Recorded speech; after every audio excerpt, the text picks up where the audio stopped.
Welcome to Radio Week, day 4.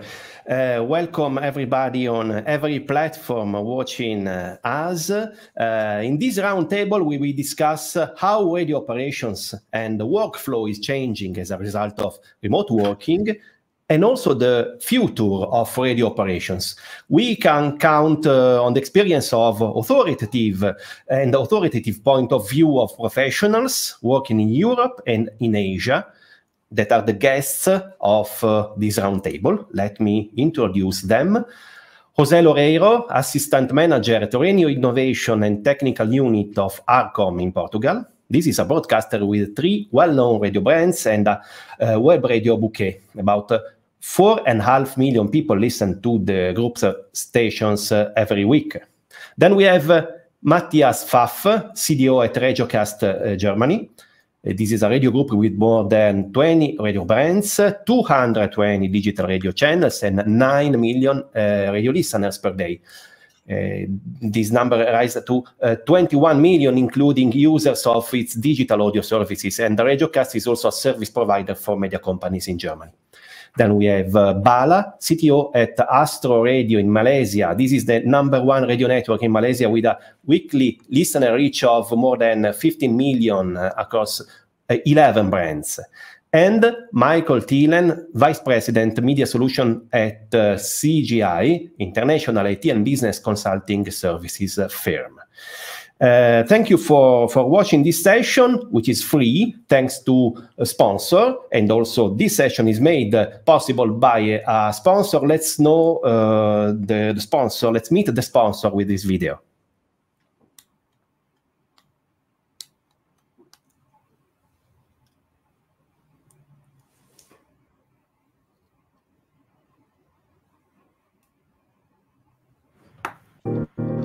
CGI's media solutions have been empowering international TV and radio stations for over 30 years. We understand story-centric planning and audience-centric production and distribution, leading the way in journalistic workflows that are paired with global IT excellence.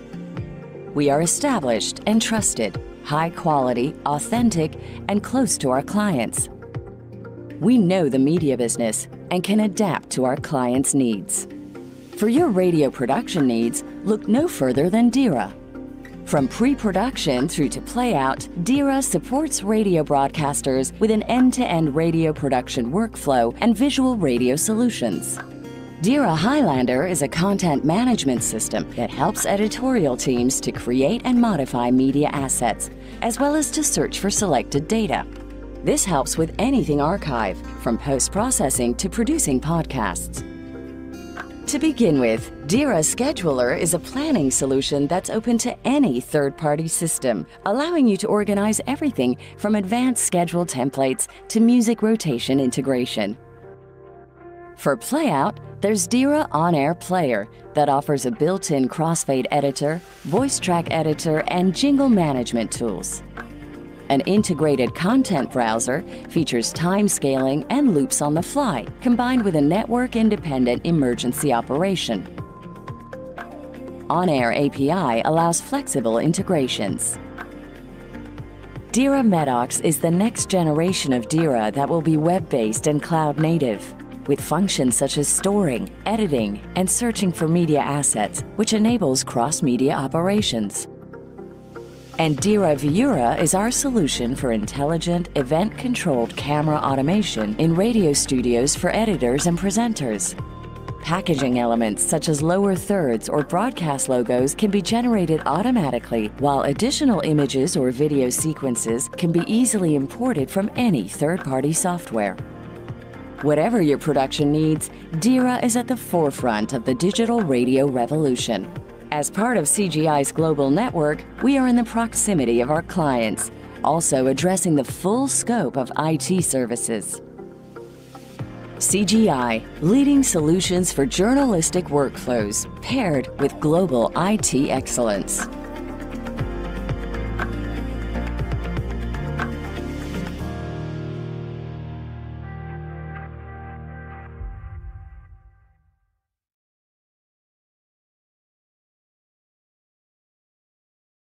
introduction, and I propose to make a first round of the table analyzing the changes in radio industry in more recent times. We know that with the pandemic, there has been an acceleration of some trends, some extraordinary needs have emerged.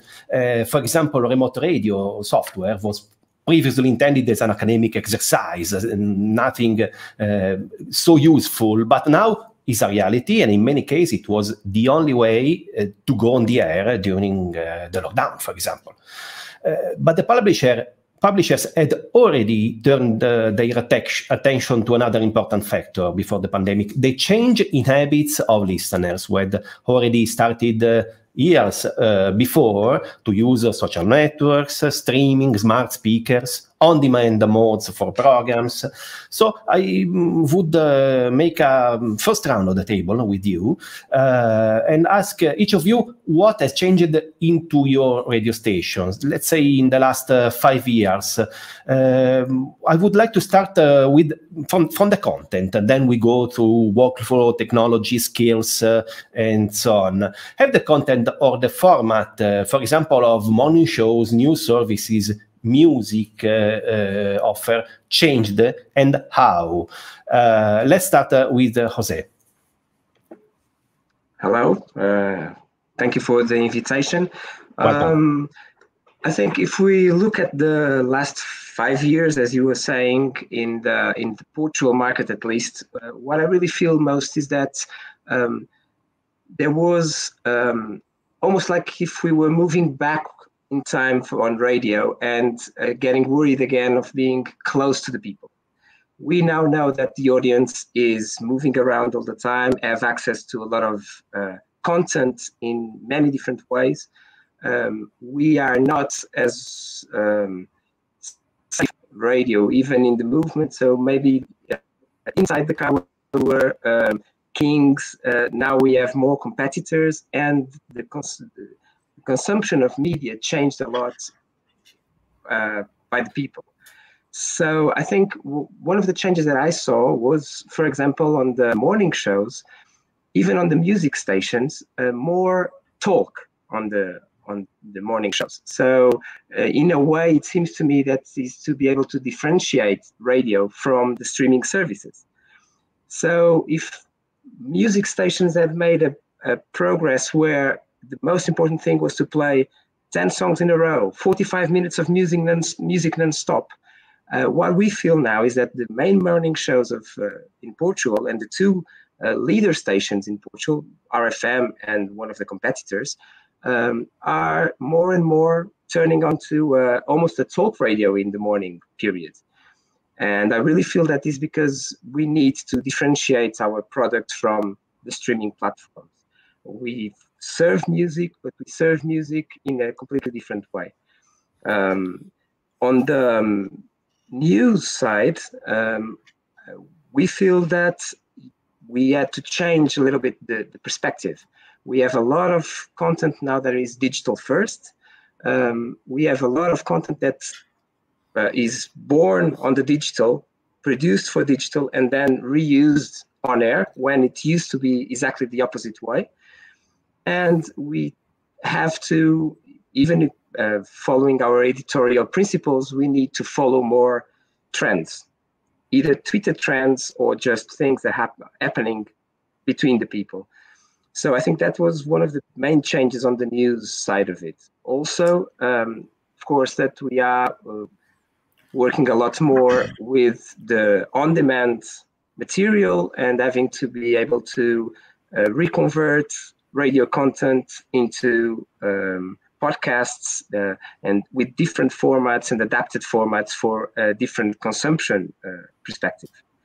And finally, just to finish, I think also the proximity. We have been doing a big work on the last 2 years are different because of the pandemics, but even before that, to be more and more close to the people. So doing a lot of shows on the road, being transmitting and making and producing the radio shows from the places where the people is and not always closed in the studio. So getting to be shown and getting to be closest as possible of the day life of people.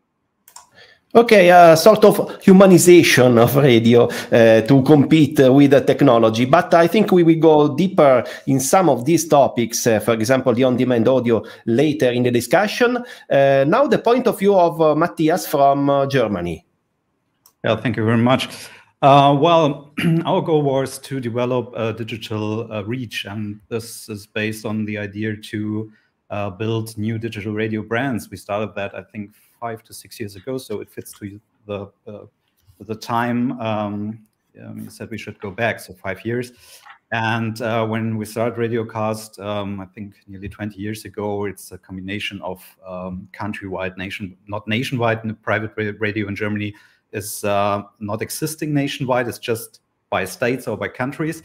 So it's a combination of market leaders, stations in Schleswig-Holstein and in Saxony and all these single parts of Germany, but you don't have national private radio stations. And with the help of digital broadcasting, it's possible to have that with digital radio brands with a total different business model, because you know, the refinancing of and monetization of digital reach was 5 years ago very, very low and hard, and you didn't have that part or that share of digital reach that you have today, especially after lockdowns, where people get very in love with their smart speakers, much more than they did in the years before in Germany. So that was one of our tasks, to double nearly the brands of Radiocast by not only radio brands, new ideas for radio. It's more to build up digital audio platforms. So you have a brand, you have a single, more or less live radio sounding station, and you have a lot of different web channels around the station where you can shift audiences from one to the other. And that's why you need own ecosystems for that. You need audio-centric websites, you need applications. We developed that all by ourselves. We have our own tech department for that. And it's really successful. We have annual growth between 35 and 45% a year since 2015, which is really successful in Germany. And one of the things we developed, or we came up with when we thought about all the things we want to do, is what is the technical base, or what is the workflow base for that, and how can we do that? It's not possible to copy the workflow of traditional live radio stations from 20 years ago to reach these goals. And so we came up with the idea, which is not from us. I think BBC invented this word years ago, of object-based broadcasting, of kicking out the real live broadcasting instead of a near-to-live broadcasting idea, based on an, let's say, content repository where all the audio is generated in, and you can get it out via APIs. So we built up a digital broadcasting system that is based natively on web technology. I think Dira is doing that now too, but we don't have that heritage of an old system that is installed and of all engineers that have to pay for and all that stuff. So we could start from new, and we're running 2 national radio stations in Germany only by web-based technology, which is highly innovative in Germany. I think nobody knows that before, but I can talk to you now. We are under us 5 here. Nobody listened to that, but I can share this with you. Yeah, this is the major task for that, and it's not over. It starts now to gain bigger, because you can run with traditional technology 40 or 50 stations. It's not a problem. You need a lot of air conditioning for that, okay, but you can do that. But if you want to run 200, 2,000 stations, even highly personalized radio, you need these broadcast objects, because you need this metadata. And this is where the way split how to create or how to produce radio in the future, I think. Okay, yes, for sure. If we think only about music channels, we can scale up to hundreds of channels completely with automation, schedulers, and so on. But if we need to place there the content closer to people, according to the tendency that also Jose talked about, and something that is in the air for us, that make fake radio today. Yes, you will need a good organization, and this is another topic that we will better focus on later. I would like to know from Bala the situation in Malaysia and eventually also behind the borders in Asia, or at least in the region where he knows better. Hi, we have 11 solid brands. Out of these 11 brands, the major networks, I think the things changed in the last 5 years is we need to provide a much more solid content, which is changed the people's perception early in the morning. So we realized that most of the people like jokes mainly in the morning. Then subsequently, you give them a motivational based talk songs. Then when come to around like 11 o'clock morning, you slow down a little bit. Then in the afternoon, you pick up again with like maybe a category 1 song or more of a CHR based songs. Then you slow down again in the evening. So that's how there's a pattern been in the last, I would say, last 3 years for most successful radio network. So see, like for us, like out of the 11 brands, in Malaysia it's quite unique. We broadcast in English. We have a 4 station in English, 3 in English, 4 local language Malay, 3 Chinese and 1 Tamil. Out of all the segment, we are number 1 for Malay, Chinese, English, and Tamil. So our recipe for success is like a motivational factor in the early morning that really drive the listeners to us. And as part of the workflow and technology, what is just now I mentioned, the workflow and technology has changed rapidly in the last 5 years. And what we do is like we continuously to improvise that. One of the major factors is like we simplified the technology so that it assists the content curator or content creator so that they can produce the content much more faster. And they can publish in social media like Facebook, LinkedIn, Twitter, just matter of one click of button. So all that back-end process, like we do in-house, and that's what we publish to the announcers. Okay. Remote work is part of the ongoing change, is something that rised with the pandemic, as said. Technology allows to increase efficiency and lower costs. Do you think that remote work is just a temporary phenomenon, or radio will be more and more outside the headquarters? And I refer to Jose that was saying we made live from outside the station, but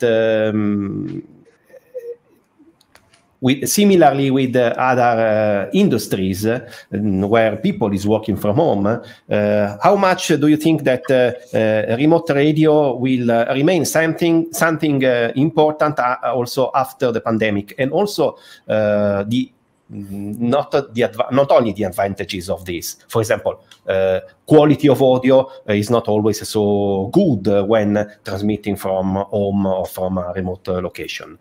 I just wanted to needed to hear Michael about the previous topic.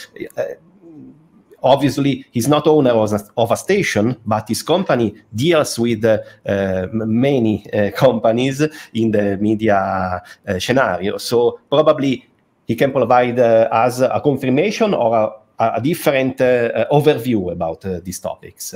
Michael.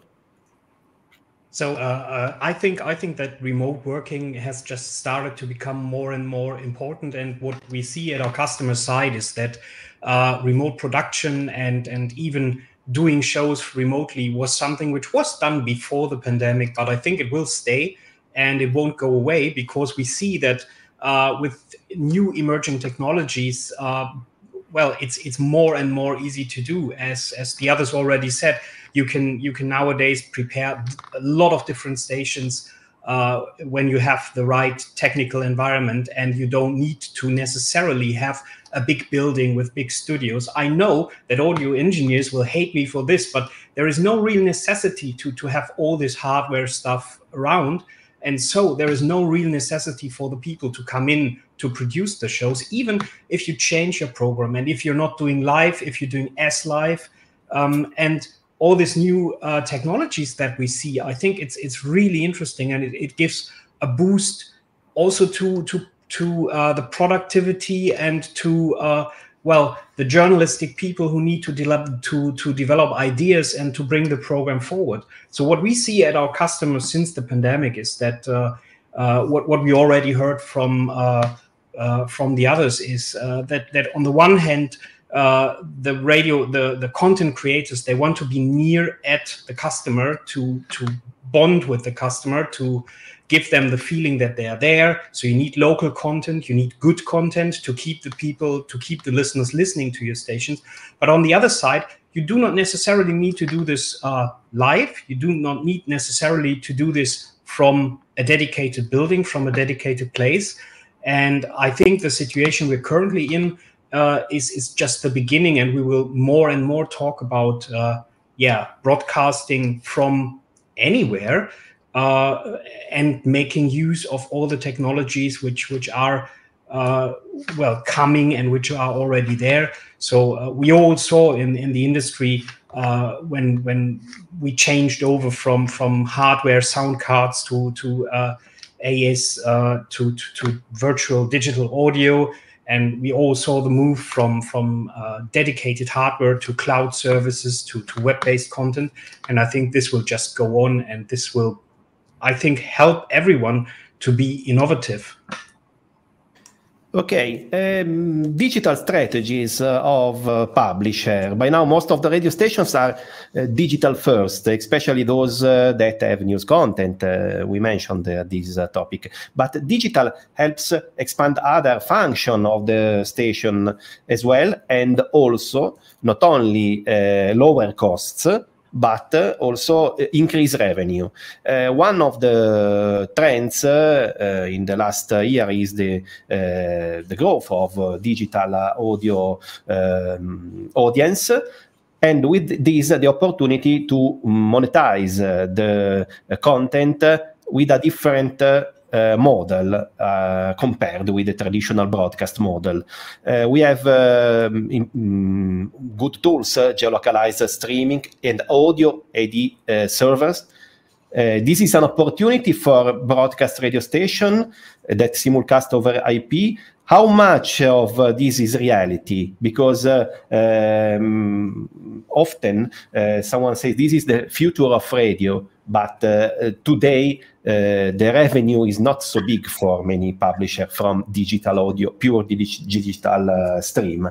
How much is reality, and what are the prospects according to you? The limits to date, also the technology, the workflow, the possibility to synchronize the spots inside the stream, how it impacts on the content and the workflow. Let's go back with a round at the table. Jose said that in his country, this is not a topic of actuality. So if you have nothing to add, we go straight to Matthias. Just to clarify, and very quickly, I think is a problem of dimension. We have a small market as the Portuguese stations, and as you were saying, the revenue that comes from digital and from the alternative digital advertising is not relevant enough to be able to be focused like that. But we are looking at it, and we are hoping that can be an opportunity for sure.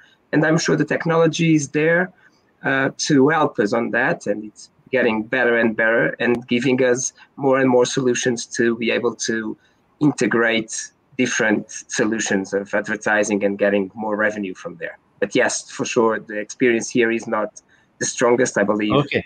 Something like the remote radio 3 years ago, when everybody say, "Oh, fine, this is the future," but was not useful. No, maybe yes. In future also the digital audio will rise better also in your country. Matthias, in Germany, how is the situation with the digital audio advertising?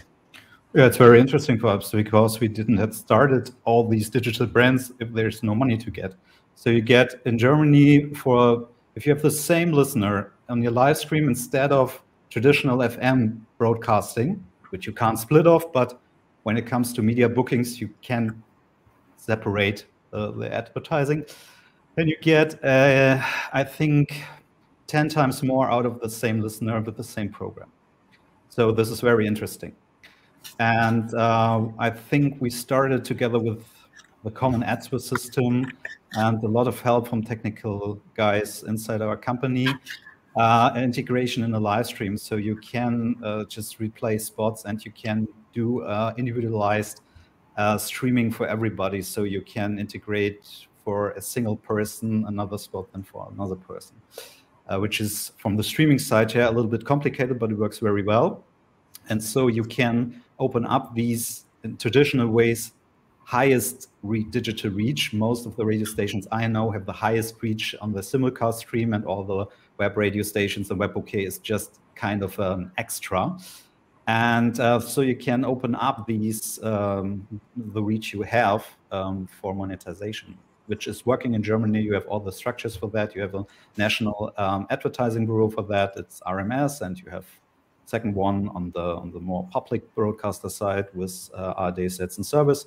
The technology is there, and it's in use nearly everywhere in Germany on every private radio stations. Public radio stations are not allowed to do that at the moment. So it's very interesting. Most of the usage is of the long usage that is comparable to FM usage is at home. So you have that smart speaker usage, you have that kind of Sonos and things like that. If you have usage in your own applications, mobile apps, you have, I think, half an hour, 40 minutes. But it's very interesting from the data perspective, because it's not only about digital transmission of the chance to put highly or more higher paid advertising in it. As an advertising or an advertised program, you need data to give it to your customers and to create better targeted campaigns for them. And that's why you need these people in your own applications, and that's why you need audio-centric applications. And that leads to a first-party strategy and things like that. And then it becomes a little bit complicated. But when you put things together, there's money in the market that will now, not in 10 years, not in 2 years, now pay for that.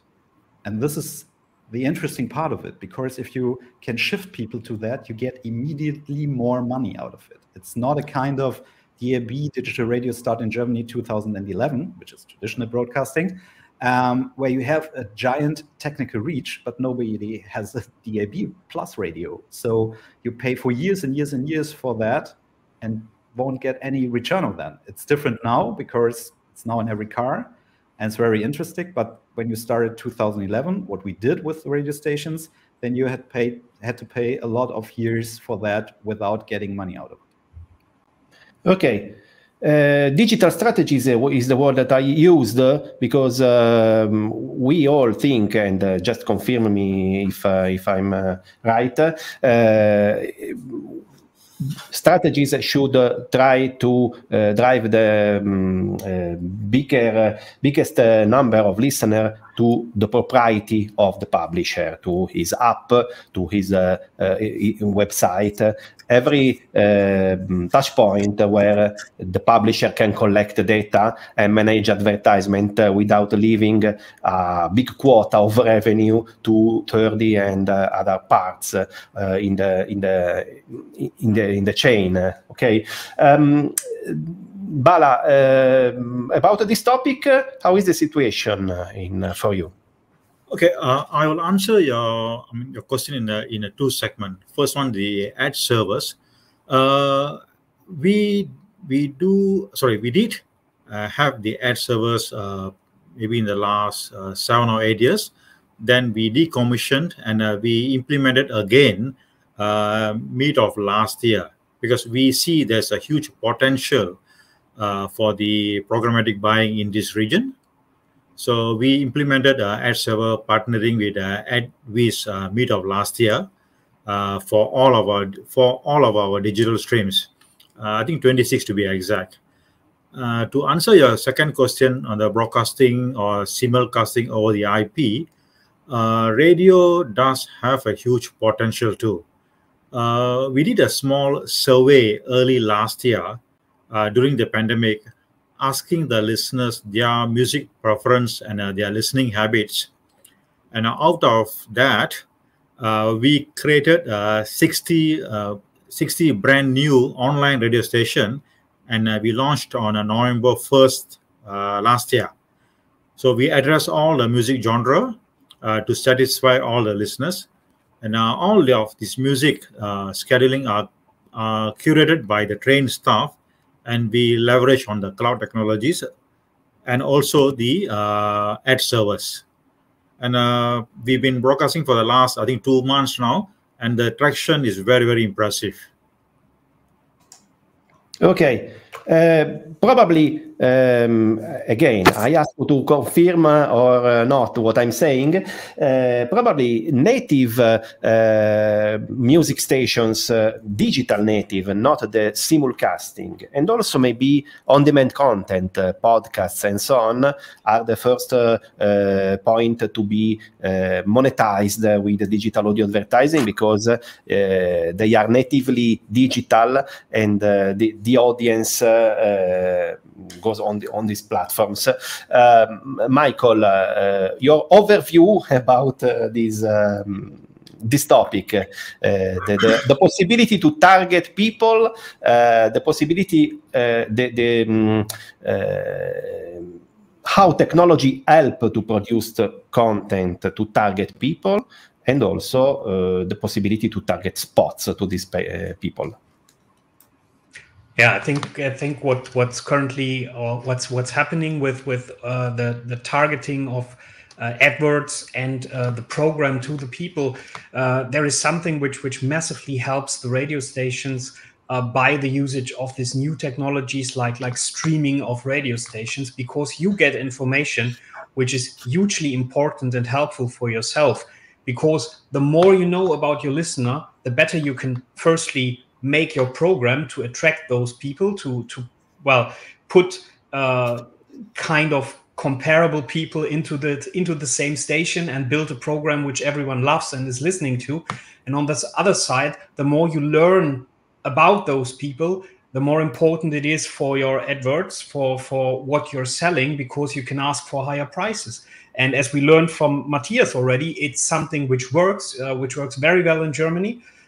We are from the CGI side, we have a lot of customers in the public broadcast. They can't really participate in this because they're not allowed to do this in that way. So they are allowed, of course, to have digital stations and to have stations which are aimed to different people, different music styles, but they're not allowed to AdWord on those. But I can, from my point of view, I can just confirm when I see in our customer base what they're doing, that those digital channels are really important and are really a good way to find funding for yourself, and also, of course, to make new programs to bring the journalistic things you want to tell to the people. So I think the way it's currently working will just improve in the next years as well, because the more technology you can use, and maybe we're talking about this later on when we talk about technologies in the background like artificial intelligence and automation processes, the better the data you have, and then you can use it to target to the audience, and of course find your perfect spot for the right listeners and sell it at the perfect price. Okay. Part of the workflow has also changed in function of on-demand content, of time-shifted schedule in general. Let's do a quick discussion about this, because this is something very different from the DNA of broadcast radio. And for sure, one of the main values of broadcast radio is the opportunity to reach a huge number of people in the same moment, to provide news in real time, and so on. So on one side, there is the interest of population to listen to podcasts and on-demand content not without a linear approach, okay, not the approach of the linear radio. On the other side, there are stations, publishers that have content that could have value also on demand. What is the opinion of Jose about catch-up radio and also native podcasts produced inside the stations? Is it so important, or station should use digital streaming, something more similar to live and simulcasting? Now, I think it's essential. The podcast area and the the cross platforms and the time shifting with the possibility of catching up radio that was live on demand, or even in different formats, are essential for the brand.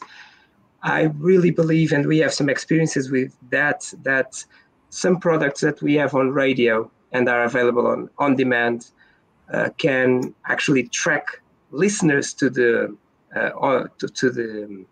live radio, because they've knew the product on demand and on the completely different platforms.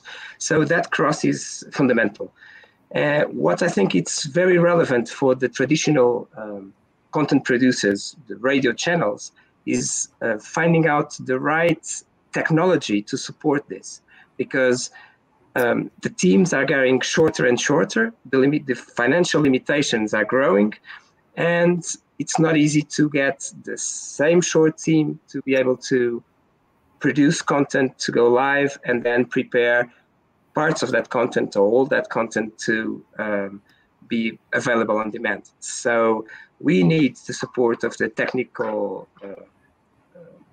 providers to have supported on the artificial intelligence or whatever, being able to have tools to auto-edit segments of the live radio and being able to make it available on demand afterwards, using the speech to text to manage in some automatic way the metadata associated with those contents, which is fundamental for guaranteeing that the products from the radio are discoverable. And all that, I think, is definitely essential for the stations. It's the only way. Okay, Matthias, but also the content, the workflow to produce content should change, I think. If you need to produce a live content that is okay also for on-demand listeners, how do you? What is our solution? Have you already faced this problem, these topics in your station? Yes, and maybe in a little bit different way, because I learned together maybe with Michael from Germany that Germany is maybe a little bit different, because if you put out some public radio stations, which may have, even in the more intellectual stations, some on-air content you would love to find later when it was broadcasted, for maybe a very, very interesting story, which is broadcasted on the news talk radio stations in the morning at 11, where I'm normally working, and so I couldn't listen to that. It could be very interesting to find that piece of good content I would never heard of before in some sources like the public broadcasters have now, and which are really good use. They have a kind of a mediathek, so it's a kind of aggregation application from all the public broadcasters in Germany, and it's very, very popular, and I think it's the third biggest audio on demand source in Germany, close to Spotify, which is very interesting, because it's for public broadcasters, well, it's very traditional, not very technology oriented in the mindset of private radio people. It's very interesting what happens there in the last 10 years. Very good people behind focusing on good content on private radio stations. Sorry, guys. you don't want it to listen to that DJ talk again who said 10 in a row, I love Phil Collins, and next song is from, I don't know, mostly Ed Sheeran. So on private radio stations, you don't have that content on the air that people want to listen to again and again and again. But you can create content like podcasts and things like that, but you have to create this. And this is our perspective that we are starting with, or that we're focused on, is creating objects, creating broadcasting objects, maybe out of a pool, and then you automatically can cut out things for different channels, for different formats, but not try to have a live radio program there, giving everything out, just throw it out of the window, all your ideas in just that second, and then to cope with the problem, to get metadata to that, what works in a kind of, I call it, Piero, I hope I pronounce it right, lasagna. You can't split out the single ingredients of a lasagna after it comes out of the oven. So you have to switch and say, okay, I just keep the single ingredients, and then I make a small lasagna, put it in the oven, send it away, and then I could use the tomato sauce as well for something like that. I like to cook, that's why I'm used to that kind of pictures. So this is our perspective, and this is what drives us to kick real live mixing of radio stations and live DJ talks to a format called Near to Live. It's not that kind of voice tracking today in 3 days. It's more, you are in the moment where your show is produced and aired in the studio. You can switch everything what you want, but you don't do it live. You do it, maybe the very easy parts, just talking about music, you can do it 2 hours before it is aired. And if you have a brilliant idea for that talk, you recorded 2 hours ago because Angela Merkel did anything in the past. No, she's not our chancellor anymore, which is funny. You can just delete it and re-edit it before it is aired. And this is what we're doing with news, which is very uncommon, but very successful, because in this way we can mass customization. We can do a mass customization of news shows, and we do it with DJ talks and everything else. And yeah, this is not a podcast. We do a very successful podcast as well, but this is produced in a totally different way. This is kind of a content pool, and then we cut out single slices for different playouts and different channels. Okay. Thanks for the quote of lasagnas also, from an Italian person. I have written down a keyword that I heard from you, broadcast objects, because this is a good synthesis of something that is part of the projects of many publishers now, I think, but I had not the correct name. I written down, I will use it. Okay. It's from the BBC, I think. Okay, let's go to Michael about this topic. Yeah, maybe we stick with this lasagna a little bit. So we heard about object-based audio, and object-based audio is really something which is really interesting from a technical point of view, because you don't do a merge, you don't do really a mix down of what you did, and in the end you have a WAV file where everything is stored in 2 stereo channels. You've got single objects which are used inside a track, and you can exchange parts like jingles, like the speaker, the one who's presenting, like the music or whatever. And if you produce object-based audio, that's great. And one thing we're looking into technically, because sometimes it's interesting for public broadcasters who might have those, I think we call them intellectual programs, to de-lasagnaize the stuff in the end. Because what is really an interesting workflow, if you have a live program, which is interesting, which you might want to reuse, because you're not only telling this was Lady Gaga and then comes Tina Turner, where something happens which is really interesting, you might want to reuse it. You even want to reuse it automatically, because as we learned in this talk already, we might be short on people. We might need to produce 3 times the numbers of product program slots of jingle of placeholders within the schedule without having enough people. And one thing which really is interesting, where object-based audio kicks in, and this was was an idea which was invented by the BBC. If I have a radio stream, how can I record it in a way that after the recording, I do not have a wave recording which just has a stereo channel, but where I have this recording, and this recording contains all those objects, those audio objects, and then I can decide, what do I want to do with it? Do I want to separate just the presenter? Do I want to exchange the jingles? Because in the original recording, we played a jingle which was called Radio 1, but we want to exchange it with Radio 2. Or do we maybe want to exchange other things in there? And this is really interesting. And this is one of the technologies and techniques where I think it's just at the edge of emerging at the moment, because everyone talks about. It's still technically quite complicated to generate object-based audio if you take recordings from a studio, because you need to have the possibility to grab each and every single output by itself and then put it on a timeline to see what happened when. So it's doable, but it's not straightforward, easy. But I think this is one way which will help people to reuse content in a interesting and good way, and it helps. I think it helps to keep the program qualities up by reducing the amount of work people need to do, because you can easily reuse content also in a completely different environment than the environment where it firstly was used. So I think this is really interesting. And we should all note down that it's called object-based audio, and that we will possibly talk and see and use it within the next years. Okay, just a quick tour of the table, around of the table, about skills that will work in this sort of kitchen. If we need to lasagneize the broadcast, sorry for my irony, bad irony.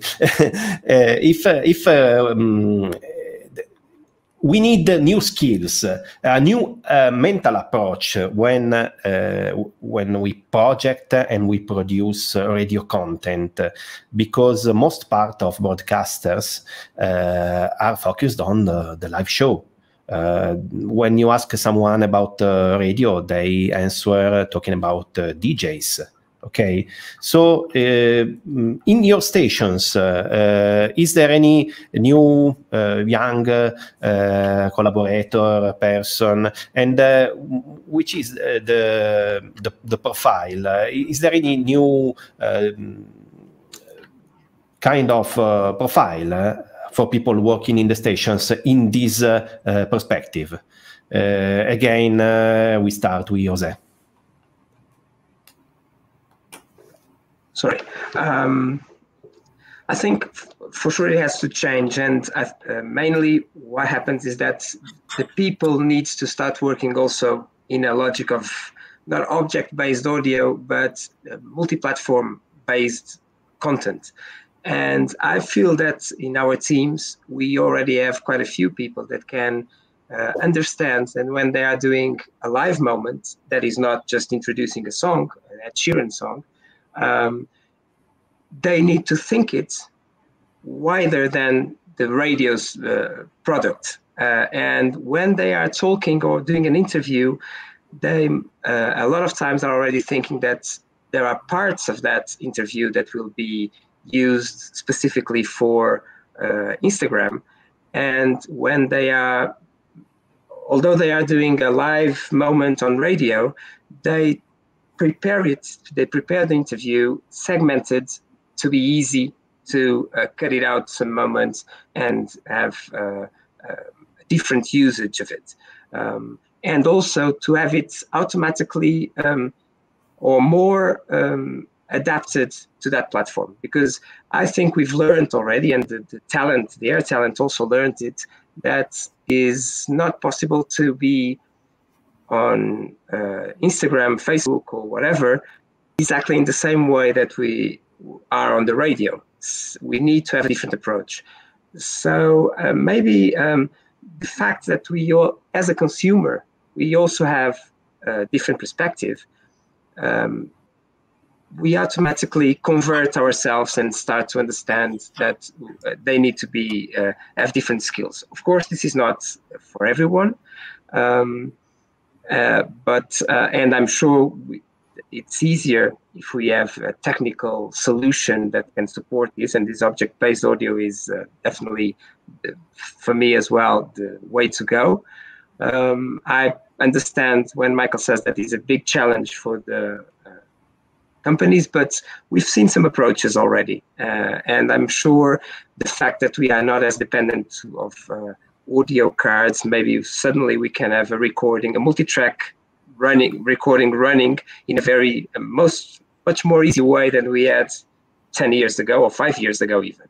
So yes, I think the change is there. Radio station and radio people were always very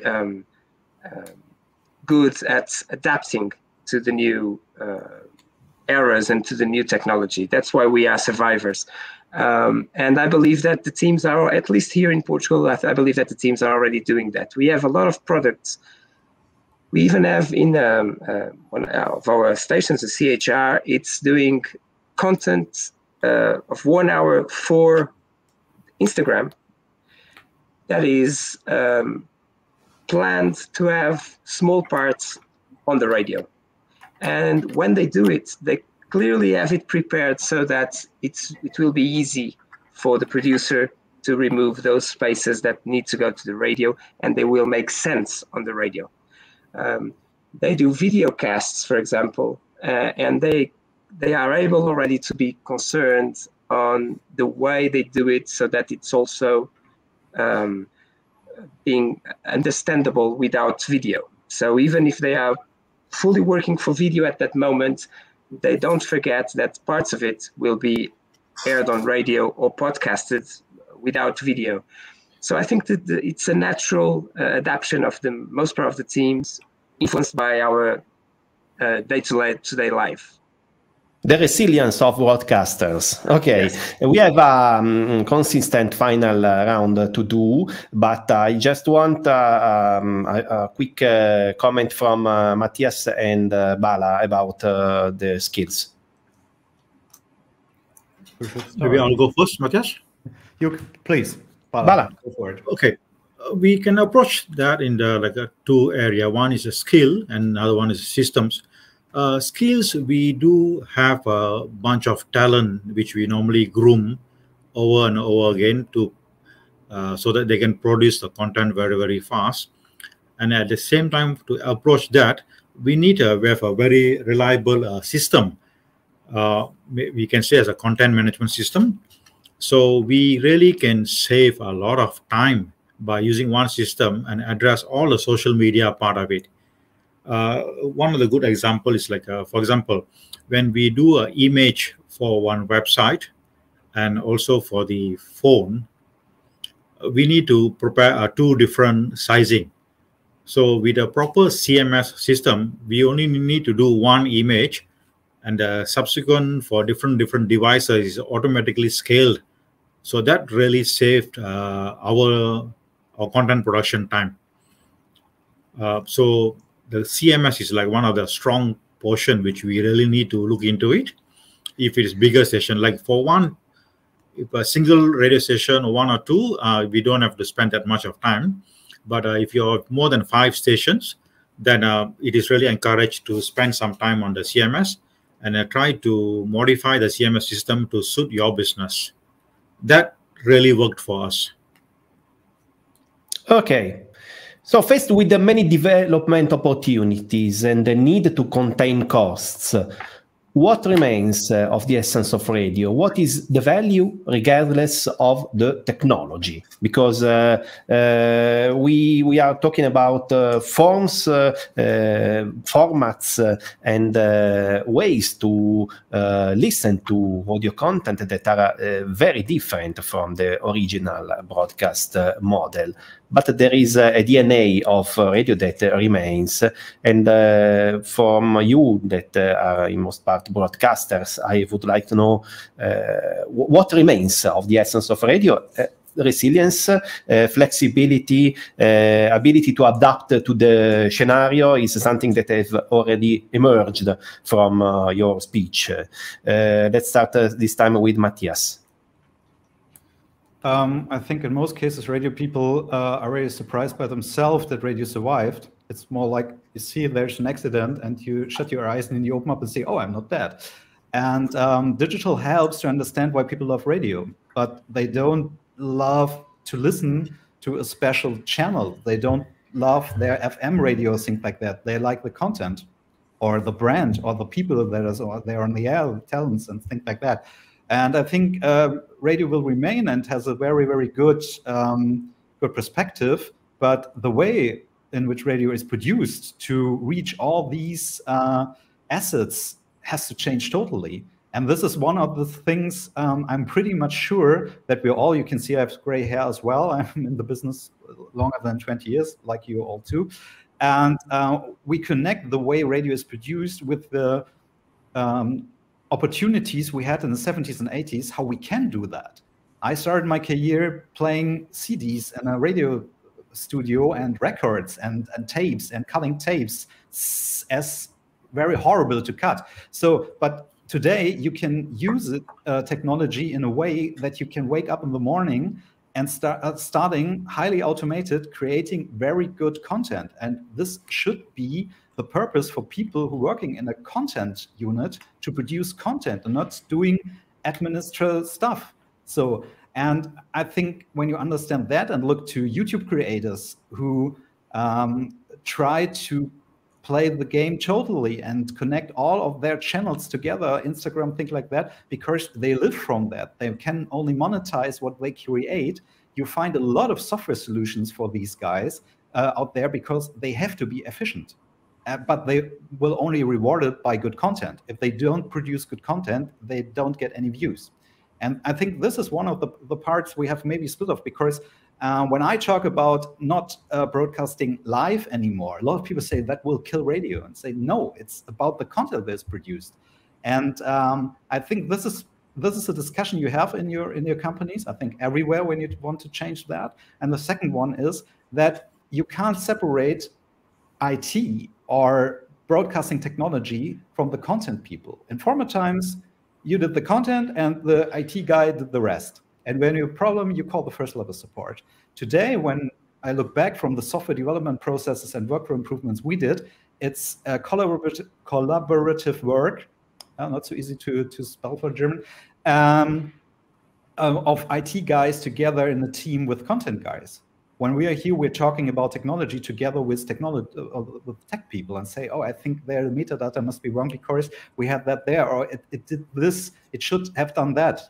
The editors, the air channels know what the machine is doing and what it should do.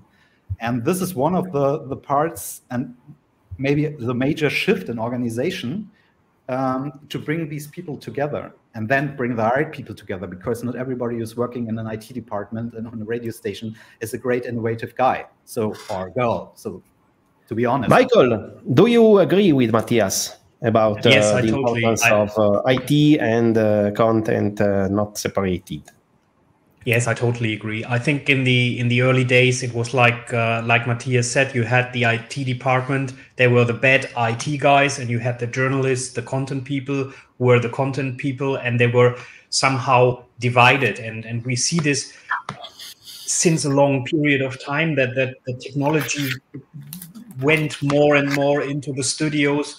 Analog mixing desks became digital. Tape machines became CD players, then CD players vanished and became computers.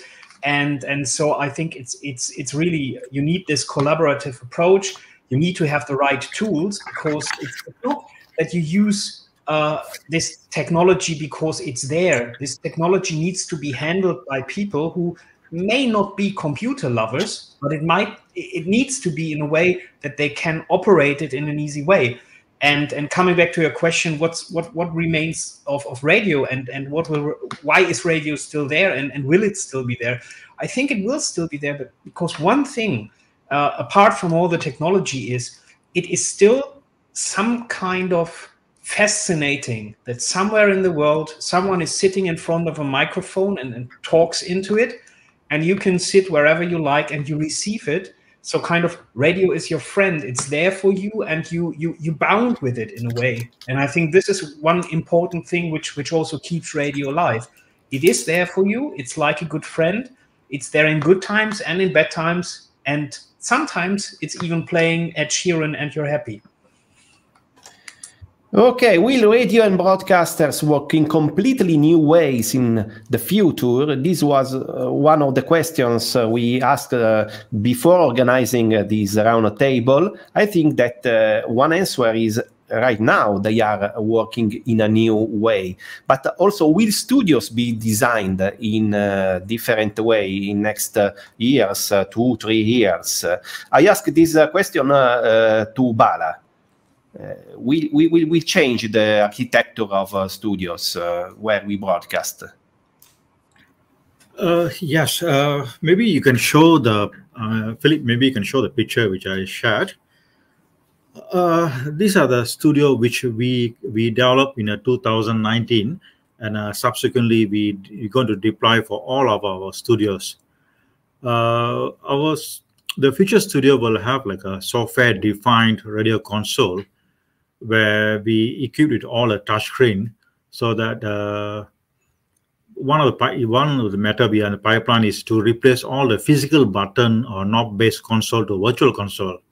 The whole idea why we are doing this is like mainly to have approach for the remote operations, and also at the same time we try to automate as many functions as possible, and provide more time for the announcer to spend their time in producing the content rather than to worry about technology part of it. Okay, I think I ask Jose if he has something to add about the architecture of radio studios. I think I would just add what you mean a studio, because as we were talking earlier on, will it be one studio? Will it be an aggregation of many remote locations? We will be setting up small in a pack studios for each of our contributors that can be anywhere in the world. I think it will change a lot, and obviously you probably in the next few years you will still have a studio, but after the pandemic and after the experience pushed by the pandemic, where we were able to do radio from home and to make it work and have a decent, not a top, but a very decent audio quality, people will want to have a different approach, and we will need to design the studios to be ready to work in a completely different way. Eventually, and we looked at the initial video with the Maddox solution. There's some other ones like Zeta Cloud, etc. We will move on to a cloud-based solution, maybe where you can have contributors from anywhere, and you could be doing your almost live shows, as Matthias said a few times, where we can not focus so much on these, I'm giving a live content, but it's just a pre-recorded live moment almost. So sure, the studios will change a lot, and I think it's no turn back. It will have to move forward on that direction. Okay, Mattia, quickly your opinion for this. Yeah, it will have more opportunities to produce content, like Michael said. And this is one of the parts. We have a national radio show, which is produced with the anchor in Brussels, in Belgium. The producer is in Spain. We have the sidekick for one of the split ups in a suburb of Berlin. And we have the second sidekick for another split up in the northeastern part of Germany. So try to put that in one studio. It's impossible. So, and this is what it's all about. It's only about sound of the microphone. The rest is easy to do if you do pre-produced stuff. But is this the only answer? Maybe not, because sometimes you want to have 5 people in one room and you want to have a star visiting you, and then you don't want to invite him to your private home where your home studio is. So I think it's all about new ways and more opportunities to create great content, because if I don't have that opportunity to produce a morning show like that, I wouldn't have that morning show. But I want to have that because it's good. And this is what studio design is all about. And today, you don't need more than 4,000 euros to build a great sounding studio at home.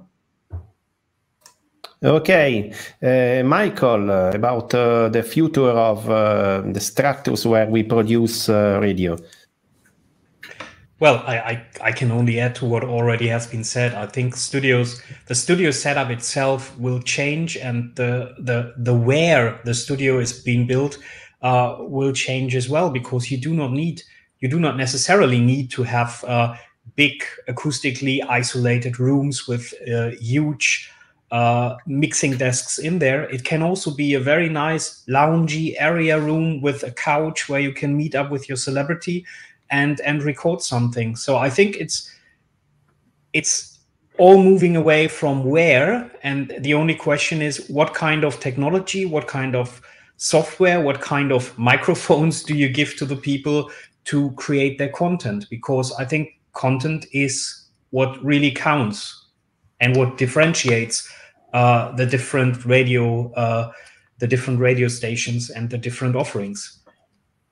I think that we can say content and the way radio people is able to present the content due to this to its experience, DNA, ability to entertain, and this is part of what will remain of radio, of traditional radio, independently compared with technology and evolution. So I've written down a few keywords: broadcast objects, AI, resilience of radio people, content, which is always king. So content is obviously written down, and collaborative work to produce radio also from remote sites, from home, from a live session outside the station, and so on. I think this is part of the words we can